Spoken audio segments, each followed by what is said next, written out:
কারণ সত্য কথা হচ্ছে এই নদী ভাঙার পরে যারা এখানে আর থাকার কোনো জায়গা কোথাও পায় নাই তারা কিন্তু এখানে বসবাস করতেছে এই রাস্তার পারে।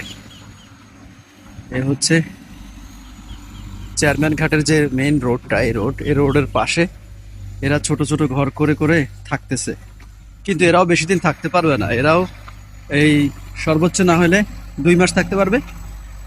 হ্যাঁ, আর এই সামনের যে বর্ষা, এই বর্ষায় এটাও ভেঙে যাবে। এরকম শুনেছি ইনাদের দালান বাড়ি ছিল, এখন সেটা নদীর ভেতরে চলে গেছে।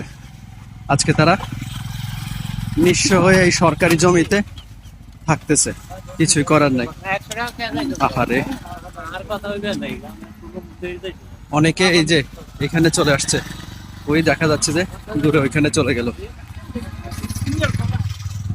পুরা রোডের দুই পাশেই বসবাস করতেছে, দুই পাশে। এই যে এখানেও আছে, অনেকে এখানে চলে আসছে, বসবাস করতেছে। পৃথিবীটা এমনই, এক কুল ভাঙে আরেক কুল গড়ে, এক কুল ভাঙে আরেক কুল গড়ে। আহা, আজকে তাদের কিন্তু একটা দৃশ্য সুন্দর লাগলো তো। ওয়াও, ও হ্যাঁ, দোলনা বানাইছে, কি সুন্দর করে দোলনা বানাইছে। বাহ বাহ বাহ।